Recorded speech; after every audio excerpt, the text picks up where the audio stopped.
Seja muito bem-vindo à nossa escola bíblica online. Nós adotamos a revista Compromisso da Convicção Editora, esta que se encontra em minhas mãos. Nós estamos na lição de número 6. Vamos falar sobre o tema Uma Vida Cristã Autêntica. O nosso texto bíblico é este que se encontra projetado, Mateus capítulo 6, versículo 1 até o 18. E dentro deste estudo, vamos falar de pelo menos três práticas piedosas. Vamos mencionar, por exemplo, a respeito da esmola, também do jejum e, por fim, sobre a oração. Não necessariamente nessa ordem, mas vamos falar sobre estes três assuntos que são bastante importantes para a nossa vida cristã. Quando a gente menciona uma vida cristã autêntica, note bem que nós, como cristãos, adotamos a Bíblia Sagrada como palavra de Deus, mas entendemos que a pessoa de Jesus é a chave hermenêutica para compreender tanto o Antigo Testamento quanto o Novo Testamento. Para a gente descobrir o sentido escriturístico, necessário é considerar tanto a pessoa, a missão, a obra e, sobretudo, os ensinos de Cristo Jesus.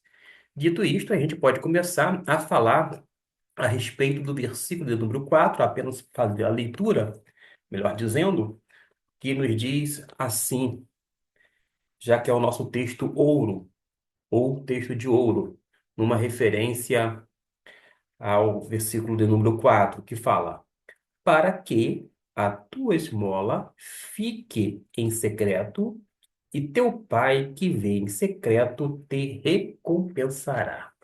Observe que este versículo é atual, porque a palavra de Deus é mais atual do que o jornal que sairá amanhã, para você ter uma ideia, fala sobre esta prática, não apenas de ter uma atitude de descrição, mas de realmente não ficar colocando holofote sobre a doação. E é um tanto alarmante que em nossos dias as pessoas vão para as redes sociais, existem vários YouTubers, por exemplo, que faz coisas boas, mas projetam nas redes sociais com o objetivo de lacrar, ganhar seguidores, muito dinheiro mesmo, como resultado dessa iniciativa nobre, mas que, convenhamos, tem aquela questão relacionada ao dinheiro. Porque quando a gente faz algo de bom, a gente não precisa alardear. Ao contrário, a gente precisa, sobretudo, nos tornar cada vez mais e mais humano, a ponto de ajudar uma pessoa, mas sem chamar atenção para si.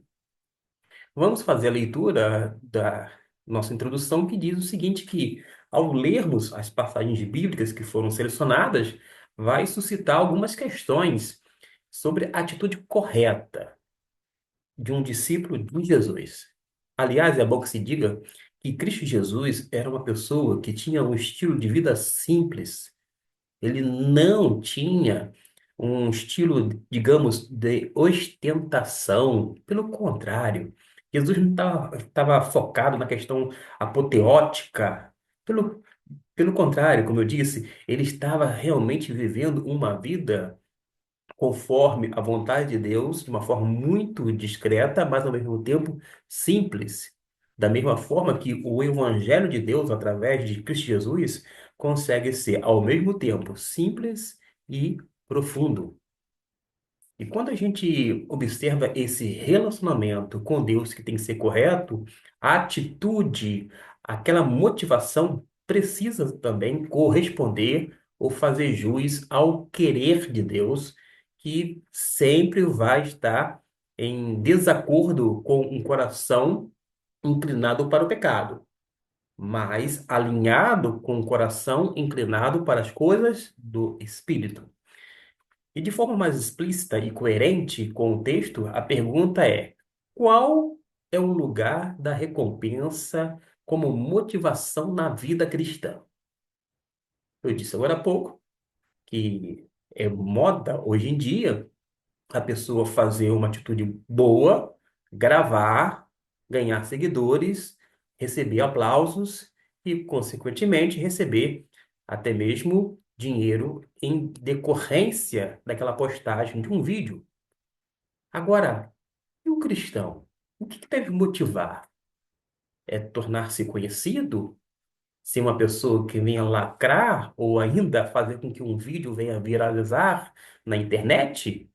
Será que é ser conhecido? Reconhecido? Quando não enaltecido? O cristão certamente vai ter uma motivação correta, adequada com aquilo que Deus propõe para todo ser humano. E em resposta a tal questão, é justamente essa lição de número 6 que vai trazer algumas propostas, alguns princípios. São normas que podem ser seguidas e que são válidas para todas as pessoas. São diretrizes que vêm dos altos céus para direcionar as nossas vidas de modo que nós venhamos viver da maneira correta, conforme o querer de Deus e a ótica divina. Nós vamos tomar por base, naturalmente, o ensino de Jesus sobre a verdadeira justiça como valor central no reino dos céus. Observe que Jesus, o tempo inteiro, ele fala do reino dos céus. Ele não menciona de uma forma enfática a igreja. Ao contrário, é sempre os valores do reino. E a gente precisa fazer uma distinção. Uma coisa é a igreja, outra coisa é o reino dos céus, embora ambos vão trabalhar, vão juntos e vão andar feito um casalzinho, ou seja, de mãos dadas. E a gente precisa dizer que a igreja não é o reino. O reino de Deus é distinto, mas está, digamos assim, entrelaçados, está unidos, tanto a igreja quanto o reino. A igreja é a agência do reino. A igreja de Cristo, a igreja local, ela anseia pelo reino, ela ora pelo reino, mas ela não é o reino. Ademais, é bom que se diga que o reino é de Deus, não é nosso. Pode ser que, vez ou outra, você encontre uma igreja local cujo senhor, cujo dono não é Deus, porque alguém já se apropriou-se daquela igreja, quer na forma de, de uma titulação tipo pastor, quando não na forma de uma família que achou que com seus poderes, com seus haveres, poderia mandar e desmandar. Enfim, pode ser que uma igreja local não esteja cumprindo o objetivo realmente de adorar a Deus, quando não, até mesmo fazer tão somente aquilo que está devidamente preceituado na palavra de Deus. Pode haver isso acontecer? Claro que pode. Agora, quando a igreja ela ora pelo reino, anseia o reino, mesmo sabendo que ela não é o reino do céu, mas há essa perspectiva de desejar cada vez mais e mais anelar o reino, e ela, como agência do reino, ela vai fazer diferença aqui na terra. Não é à toa que quando Jesus fala sobre o fato dos discípulos ser sal na terra, ele está mencionando a condição. E qual é a condição? Realmente de ser sal na terra. Mas quando menciona ser a luz do mundo, já não está falando da condição, e sim da sua missão. Todos os crentes têm uma missão. E qual é a missão? Ser luz no mundo. E aí, a gente precisa conceber essa questão central, que é o valor do reino de Deus.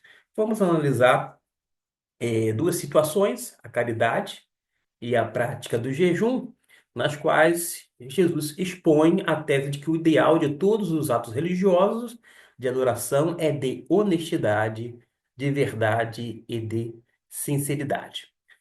Começando de trás para frente, sinceridade. A sinceridade em si, ela não garante que algo seja, no final, genuíno. Existem muitas pessoas grandemente sinceras, mesmo assim. elas não estão caminhando na verdade, apesar de toda a sinceridade que há em seu coração. Há muita gente honesta, com moral ilibada, que não conhece o caminho verdadeiro, o caminho correto. E, por conta disto, precisa muito mais do que honestidade, da mesma forma que as pessoas precisam muito mais do que sinceridade.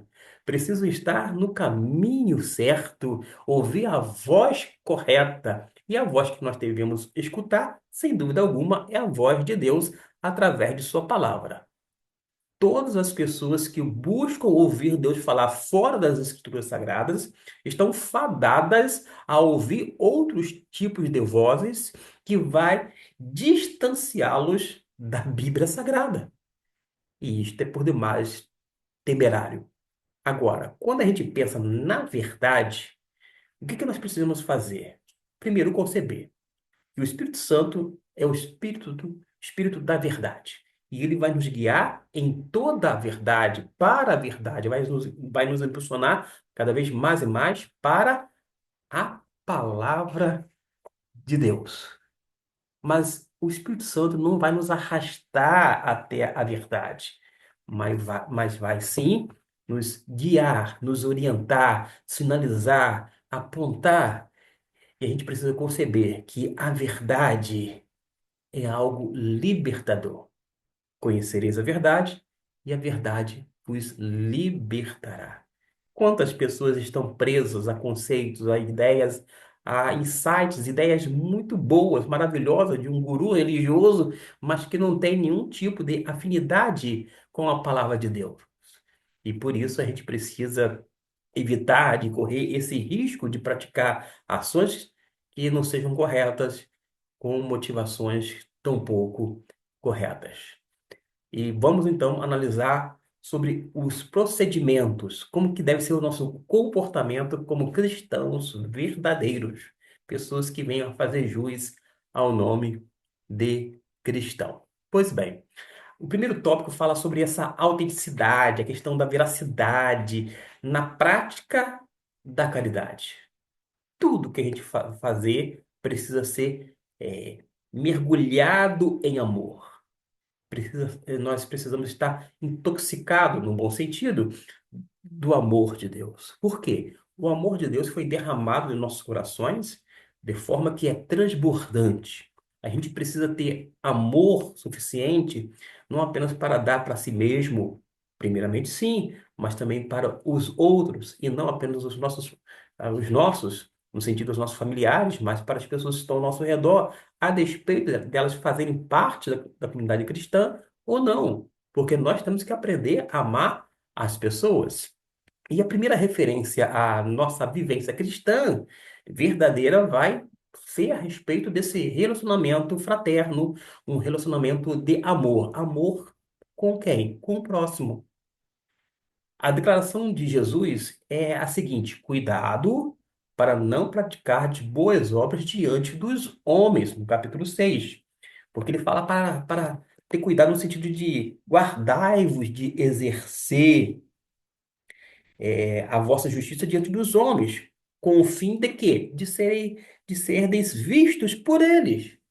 A gente não tem que fazer as coisas para sermos vistos, para recebermos aplausos, para sermos realmente tidos como pessoas, digamos, importantes, entre aspas. Porque nós, na verdade, sabemos que, por exemplo, no ato de culto, a pessoa mais importante que está ali para assistir o culto, e somente ela assistir, é a pessoa de Jesus, porque é ela que vai receber o culto que lhe é prestado. Todas as demais pessoas são convidadas a participar do culto em adoração a Deus, reconhecendo o seu senhorio, reconhecendo o seu amor, a sua fidelidade, o fato dele ser excelso, cheio de santidade e assim por diante. Cuidado para não praticar boas obras diante dos homens, isto é, diante dos homens para serem vistos. E isto vai soar é, como uma advertência. Contra o quê? A hipocrisia. A hipocrisia, ela precisa ser considerada para que a gente não venha se ver envolvida nela. E o termo usado no texto original literalmente denota um ato de misericórdia e beneficência. O vocábulo usado por Jesus em hebraico literalmente significa justiça, mas no contexto judaico significa caridade, realizar ato de misericórdia. Aquela caridade que vai indicar a ideia de amor, que por sua vez vai impulsionar a vontade humana na busca efetiva do bem-estar de uma pessoa como meio de identificar-se com o amor de Deus. Porque quem ama realmente ao Senhor vai buscar esta aproximação por conta do cuidado, dessa tratativa especial. Porque, como eu já disse, segundo Paulo escrevendo aos Romanos no capítulo 5, o amor de Deus foi derramado em nossos corações. Nós vamos observar que no reino de Cristo, fazer o bem é um ato que vai expressar a justiça que todos aqueles que são súditos do reino devem ter como prioridade. O capítulo 6 versículo 33 nos diz o seguinte: Mas buscai primeiro o seu reino e a sua justiça, e todas as coisas, digo, todas estas coisas, vos serão acrescentadas. Desta forma, como disse Jesus, qualquer boa obra diante dos homens, a fim de serdes vistos por, por eles, está destituída de qualquer mérito ou recompensa. Não tem mérito algum.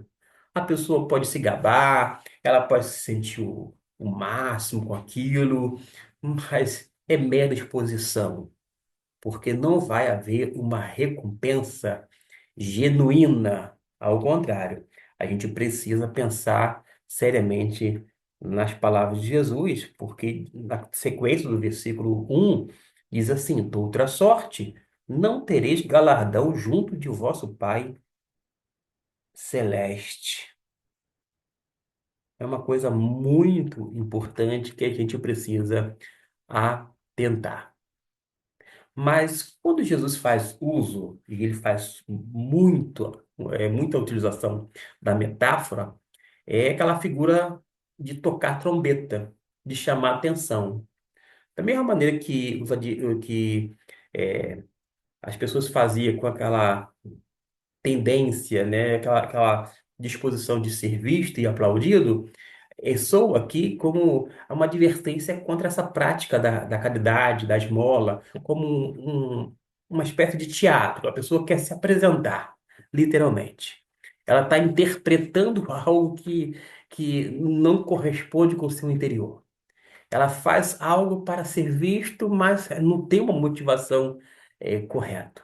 Tem hipocrisia, tem um disfarce, tem uma simulação, tem outros interesses que não o de realmente contemplar a pessoa que necessita de fato de algo. E com respeito a esta prática, foi colocado aqui na revista que há duas interpretações que fazem jus ao que Jesus disse. Qual é a primeira? A primeira era que a prática por parte dos judeus, que era um grupo religioso da época, de tocar em trombeta como forma de chamar os pobres para o local da distribuição de esmola e doações. Então, tinha essa conotação. É uma interpretação, a primeira delas. Tocava a trombeta, os pobres vinham, chamava atenção e aquela benfeitoria era feita ali. Em tese, deveria ser para a glória de Deus, mas eles queriam ser o quê? Vistos. E não é isto que o próprio Evangelho vai propor. Mas a segunda interpretação é que os mendigos costumavam tocar trombeta para atrair a atenção dos transeuntes, ou seja, para si, chamar a atenção das pessoas que estavam circulando, passando por aquelas cercanias. E outra figura de linguagem foi usada por Jesus em uma instrução sobre a correta atitude Vamos ver aquilo que está proposto, que faz jus à nossa postura, ao nosso comportamento, que o súdito deve adotar. E qual é? Conforme já foi dito, da parte de Jesus. Quando deres esmola, a tua mão esquerda não saiba o que faz a direita. O que isto vai pressupor? Que aquela pessoa que é piedosa, que está fazendo aquele ato de misericórdia, nunca deve hesitar sobre o seu ato de doação, sendo discreto, evitando o orgulho, eu diria até mesmo aquela soberba, achando que é o máximo, afinal de contas, ele está ali fazendo algo de bom. Nada disso. Ele precisa ter uma atitude que venha ficar, fazer com que aquela situação fique bem quieta. Ou seja, conforme diz aqui o texto, a esmola fique em segredo. Fazer com que não tenha alarde algum, porque sem dúvida alguma é a vontade de Deus. No curso da história humana, sempre houve e haverá pessoas exploradoras da beneficência, independente do contexto em que está inserido, o súdito do reino haverá de ser regido, isso mesmo, pelo princípio do sigilo, para não cair no pecado da ostentação. Essa questão de ostentação, de aparecer, a gente tem visto em várias camadas da sociedade, inclusive na igreja, mas não comporta isto no nosso meio. O cristão ele tem que, em alguns momentos, se é que ele se encontra nessa posição, lá no pedestal, ele precisa descer do pedestal. Ele desce do pedestal e opta pela bacia e pela toalha. Lembra a bacia com água que Jesus fez questão de lavar os pés de cada um dos seus discípulos, demonstrando um exemplo a ser seguido de serviço, mas ao mesmo tempo de humildade? Pois bem, humildade não se fala, humildade se vive. Uma pessoa humilde, ela não vai buscar alarde, dizer eu sou muito humilde. Pelo contrário, ela vai viver essa humildade sem um pingo em relação àquela atitude, quando não aquele comportamento de humildade. E quando eu penso também em humildade, eu lembro que algumas pessoas no nosso meio religioso não conseguem aprender um pouco mais, um tantinho assim, ó, todo santo dia, porque não são humildes. Porque se fossem humildes, aprenderiam. Porque existem pessoas que se bastam, acham que já sabe tudo, e não é mais necessário aprender. Mas o discípulo de Jesus, ele precisa ser alguém realmente aprendiz, alguém que se torne um seguidor de Cristo, tendo-o como modelo. Nós vamos para o segundo tópico, que fala agora sobre a questão do jejum, a autenticidade na prática do jejum. Não vou aqui polemizar, mas adianto-me. Por mais que existem narrativas acerca do jejum na Bíblia, tanto no Antigo Testamento quanto no Novo Testamento, não há mandamento, isto é, algo explícito dizendo jejuai. É certo que quando diz assim, quando jejuardes, espera-se, inclusive dentro desse contexto oriental, é verdade. Eles eram judeus, que eles jejuassem. Mas não há na Bíblia um mandamento, digamos, de uma forma muito expressa, clara e direta, que as pessoas deveriam jejuar. De modo que quando você jejuar, já que não é uma obrigatoriedade, mas quando você jejuar, você não precisa alardear. Você não precisa fazer um semblante tristonho, de uma pessoa, enfim, tão triste, mostrar-se entristecida, para que as pessoas comecem a notar e diga, fulano de tal, por que você está tão triste? E algumas pessoas nos dias atuais, elas, elas se mostram contristadas, realmente entristecidas quando estão no ato de, colocar aspas aqui por minha conta, de jejum. Ela está numa abstinência de alimento ou de água, quando não de ambas as coisas, e ela diz assim: eu não quero, porque eu estou num propósito. Ela, digamos assim, entrega de bandeja aquela abstinência que, em tese, deveria ficar entre ela e Deus. De modo que, se eu, Gustavo Luiz, vier fazer o jejum, nem o meu pastor, nem os diáconos, a diretoria precisa necessariamente saber que eu estou fazendo jejum. Agora, eu não posso usar o jejum como uma forma de barganha, de tentar arrancar algo de Deus. Tipo, aí já começa uma chantagem religiosa. Senhor, se eu abrir mão de um alimento, disso, daquilo outro, no caso até mesmo de líquido, da água, que o Senhor possa me dar isso, aquilo outro. Ou seja, começa a fazer uma moeda de troca. Eu jejuo e você me dá isto. Para com isto, não é postura correta de um filho de Deus, diante de um Pai Celestial tão bondoso. A gente não usa esse tipo de expediente. Agora, quando eu estiver em jejum, eu vou estabelecer um objetivo. Às vezes é para buscar em oração e mediante leitura a resposta de Deus de uma forma mais intensa, mais clara para mim, através da palavra dele. De repente, buscando algo no sentido de que está aqui na palavra de Deus, no sentido de direcionamento. E eu me dedico, eu abro mão, inclusive, das minhas vontades, inclusive fisiológicas, que são legítimas, mas eu abro mão delas para que eu possa separar um tempo e dedicar atenção à leitura da palavra de Deus, à meditação da mesma e me recolher, fazer aquela forma reclusa, a fim de orar ao Senhor e não sair por aí com aquele semblante triste para que as pessoas venham logo perguntar: o que está acontecendo, Gustavo? O que está acontecendo? Que houve? Está tão tristinho. Não, é porque eu estou num propósito. Para com isso. Menos, na verdade, nem menos, né? Não deve ser assim.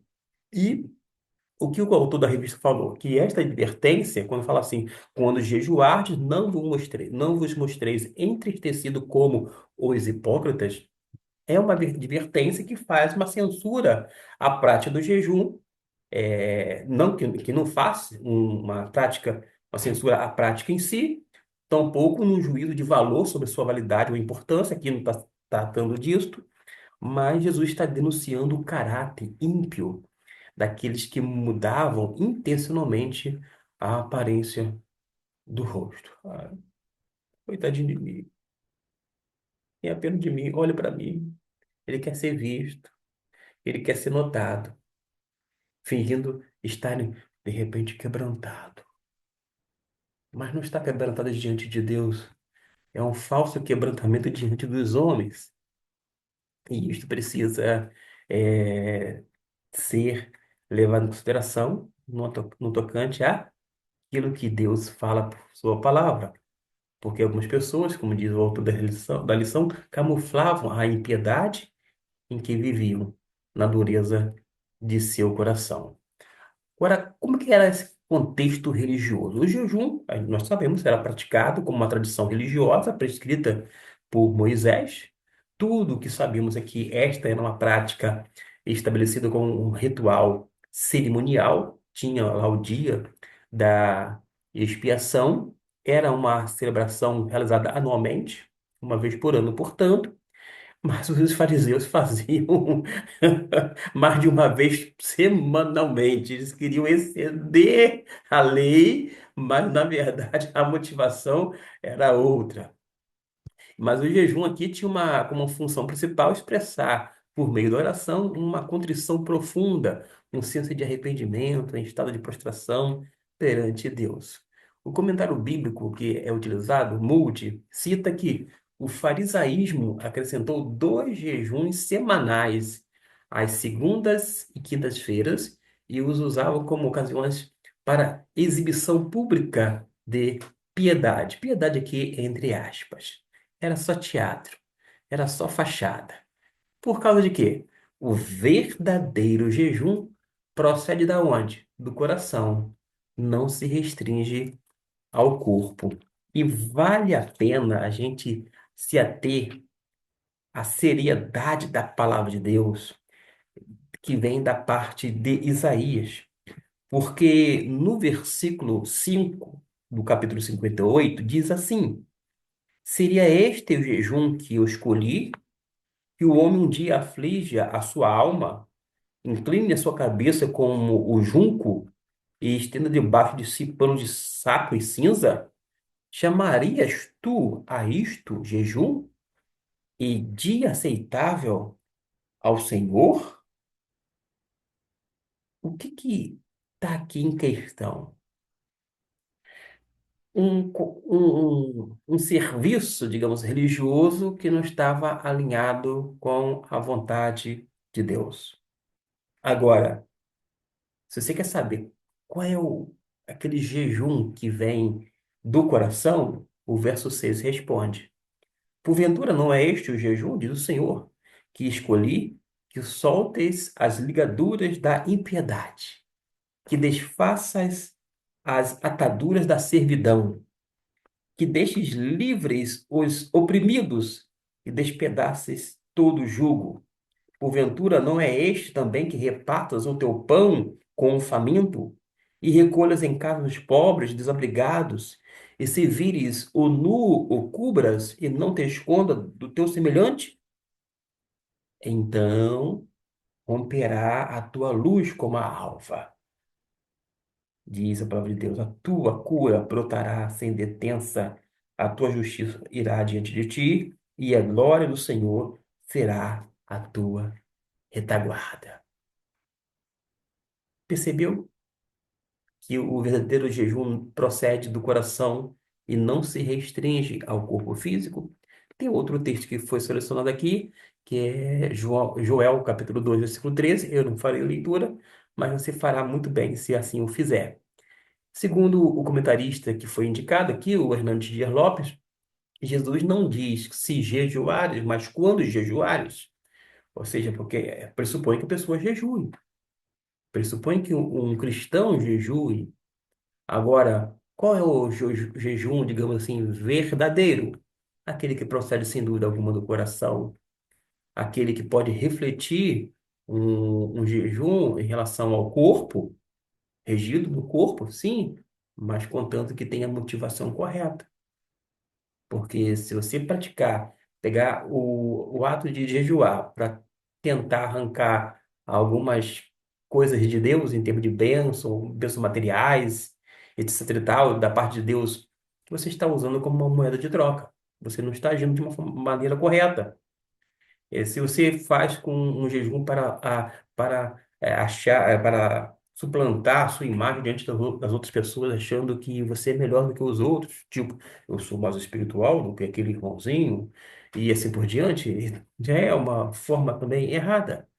Na igreja apostólica foi colocado aqui que a igreja jejuava. Sim, a igreja jejuava, porque os judeus, inclusive, ali está se referindo à igreja, depois tem Antioquia, é verdade, mas começa essa questão de igreja com convertidos judaicos, os judeus, né, e também gentios, por sua vez, mas a gente vai vendo que, por mais que há menção ao jejum, convenhamos, não há um mandamento. Mandamento não. Ah, quando? Pressupõe que a pessoa deve jejuar, mas não estabelece. Tem que ser tantas vezes assim, desse modo. Agora eu tenho que falar, né? Se você, meu irmão, não tem condições de fazer um jejum total, alimento e água, não faça. Se isso vai prejudicar a sua saúde, tem aí fatores de saúde envolvidos nisto. Você carece, você tem uma doença específica, você não pode, não vai forçar a barra, porque Deus não vai não vai, só vai te aceitar por conta de um jejum, por conta de um ritual. Pelo contrário, Jesus já nos aceitou, ele se ofereceu, é, por nós, ele se doou para que nós tivéssemos vida e tivéssemos vida em abundância. Não é necessário, não é necessário fazer isto, aquilo, outro para ser aceito por Deus, para ser amado pelo Senhor. Todos nós somos amados por Deus através de Cristo Jesus. Agora, o que a gente precisa fazer em relação ao nosso corpo é não apenas abrir mão de certas coisas, coisas nocivas, quer fazendo um jejum, quer fazendo abstinência, de repente, de alguns alimentos. Imagine só que no nosso cardápio há muita gordura e isto prejudica grandemente o nosso corpo. A gente pode tirar a gordura. Ah, é o açúcar, muito açúcar. E isso tem causado algumas dificuldades, fazendo com que o seu corpo fique um tanto debilitado. Vai diminuindo, retirando, tendo uma vida disciplinada. É uma maneira. Ah, é aquilo outro, o refrigerante. O refrigerante, eu bebo muito refrigerante, eu bebo muito refrigerante a ponto de beber todo dia. Para de beber refrigerante todo dia. Para de fazer mal. Aliás, já está fazendo mal. Se você beber refrigerante uma vez ou outra, tudo bem, que vá. Mas todo dia também não. Então a gente precisa usar a mente, essa mente aqui, de uma forma que venha fazer com que o nosso corpo não venha padecer, não venha sofrer tanto assim, a despeito do jejum. A gente sabe que uma vez que, segundo o autor, uma vez que a prática do jejum ocorre simultaneamente com a jornada de oração, a intimidade e a privacidade de Deus e a privacidade com Deus são indispensáveis. Sim, são indispensáveis, mas nada impede de você estar em jejum e não estar naquele momento em privativo com Deus. Você já orou, você já meditou, você já leu, mas você vai fazer outras atividades sem alarde algum e mantém aquele período de jejum, que seja. Agora, quer esse momento privativo com Deus, com jejum ou sem jejum, saiba que o mais importante é ter essa inteireza de coração. É você ser uma pessoa íntegra diante de Deus e se colocar de corpo e alma, de uma forma inteira. Quando se falou íntegro, é dessa maneira, maneira inteira. Porque o nosso relacionamento com Deus vai requerer uma vida de oração, uma vida de leitura, mas, sobretudo, uma vida de obediência à palavra de Deus. E qual é a recompensa? A recompensa como força motivadora é o outro item da nossa revista, porque a prática daquilo que é correto, daquilo que é bom, do bem, ela vai ter um resultado, algo recompensador. A prática do bem, diz o autor, motivada pela recompensa por si só, não está errada, desde que tal motivação não seja o anelo pela ostentação que os hipócritas buscavam, a fim de serem publicamente exaltados, conforme o versículo de número 2. Aí, essa frase seguinte está fazendo coro com o tema, a vida cristã autêntica, e só pode ser exercida quando o princípio da reta justiça vai reger as intenções, as decisões e ações de quem procede em conformidade com os valores do reino de Deus. Para tanto, o cristão renuncia a privilégios e honrarias que no ambiente dos interesses humanos, aqui diz âmbito, né, excitam a falsa piedade dos que fazem propaganda de suas obras, visando receber elogios e aplausos dos observadores. Eu, particularmente, eu tenho muita dificuldade com os aplausos, aplausos que se tornam corriqueiro nas nossas igrejas. Não estou falando bater palma ritmada, não, estou falando os aplausos. Eu sei que existem alguns momentos que pede, vou dizer assim, aplauso. Mas quando há uma banalização do aplauso. Vou dar um exemplo aqui. Eu fiz uma lição top. Eu fiz uma lição ruim. Eu fiz uma coisa meia boca, de qualquer maneira, empurrei com a barriga. Mas é aplauso por aplauso. É aplauso sem nenhum, vou dizer assim, nada para avaliar, nada para considerar. É aplaudir por aplaudir. Agora, por causa de que eu tenho uma certa preocupação? Acredite, o mesmo público que aplaude, ele é suscetível de vaiar, de vaiar. Ah, mas o pessoal lá na minha igreja aplaude certas coisas, sejam direcionadas pelo líder ou não, mas não tem vaia. Não tem vaia de uma forma audível, mas há inúmeras avaliações. Hoje em dia, você se depara com uma situação de que você prega, bom, nota 7,5, nota 5. Aquela pregação não foi tão boa, não. As pessoas começam a fazer a avaliação da pregação, do estudo, e deixa de extrair aquilo que é principal, que é mais importante, aquilo que é derivado da palavra de Deus. Por isso que eu tenho uma certa preocupação, e eu não me deixo levar pelo aplauso em si, tampouco pela bajulação, pelo tapinha nas costas, pelo elogio. Quando alguém me elogia, isso não é algo frequente, mas quando alguém me elogia, eu recebo aquele elogio, mas não me acho o máximo tal, pelo contrário. De repente foi uma consequência daquele empenho, daquela dedicação, e Deus me usou de tal maneira que as pessoas viram Deus, viram Ele em mim. Glória a Deus por isso. Agora, naturalmente, a gente não deve buscar estas coisas. Voltando aqui para a lição que fala que há duas conotações a respeito da recompensa, que precisa ser entendida dentro aqui do texto.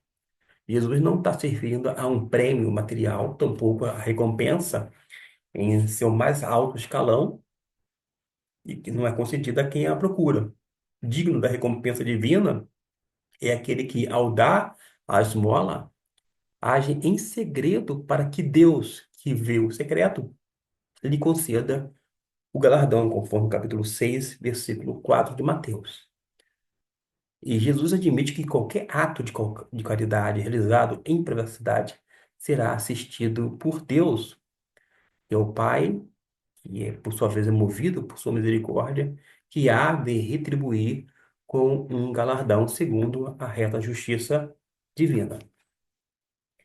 Quando em algum momento eu pude alimentar pessoas, a minha recompensa, necessariamente o meu galardão, é, eu não me preocupava assim em receber lá no céu algo infinitamente melhor e maior por conta daquele ato em si. A minha recompensa era ver uma pessoa que até então estava faminta, naquele momento depois se tornava saciada. Não tem maior recompensa do que isto. De você fazer algo e ver a recompensa pelo fato da pessoa ter aquela necessidade suprida imediatamente através de você, como um instrumento de Deus. Agora, particularmente, não que eu desconheça completamente a questão relacionada ao galardão, e não me pergunte aqui, porque o espaço não comporta, sobre, vem cá, quer dizer que se eu fizer uma boa obra aqui, lá no céu eu vou ter um galardão desse tamanho? Para com isso, a gente tem uma percepção muito humana, egoísta, regida pelo sistema mundano, mas quando a gente se refere à reta justiça, o que está em voga é o conceito principal, que é justamente o nosso relacionamento com Deus. Um relacionamento. com Deus que tem que ser feito, claro, através da oração. Quando entrares no teu quarto, você tem que ter uma vida de oração. Deus requer seu tempo, Deus requer sua atenção, e esse tempo e atenção tem que ser voltado apenas para o Senhor. Mas acontece, meus irmãos, que às vezes a gente tem tempo para tantas coisas relacionadas à obra de Deus, mas pouco tempo para o Senhor mesmo. Uma coisa é a obra do Senhor, outra coisa é o próprio Deus. Quanto tempo nós nos colocamos, quer de joelhos, quer em oração, de uma forma privativa, você e Deus? Quanto tempo você dedica à leitura? Quanto tempo você medita na palavra de Deus? Quanto tempo você fica ouvindo Deus falar ao seu coração mediante a palavra? É porque quando você está diante de Deus, não tem ninguém para lhe aplaudir, ninguém para ver e dizer, olha só como ali, como se encontra ali um homem de Deus, uma mulher de Deus, nada disto. Agora, a revista fala que o autor, que o Senhor não permite duas recompensas, uma dos homens e outra do céu. Se você quer ser visto, receber aplauso, se fizer isto diante dos homens, você vai ter aquilo que você pretendia. Mas não espere receber algo dos altos céus. As Escrituras são enfáticas ao afirmarem a onisciência do soberano Deus. Deus sabe de todas as coisas, conhece tudo. E a recompensa de Deus está reservada aos limpos de coração.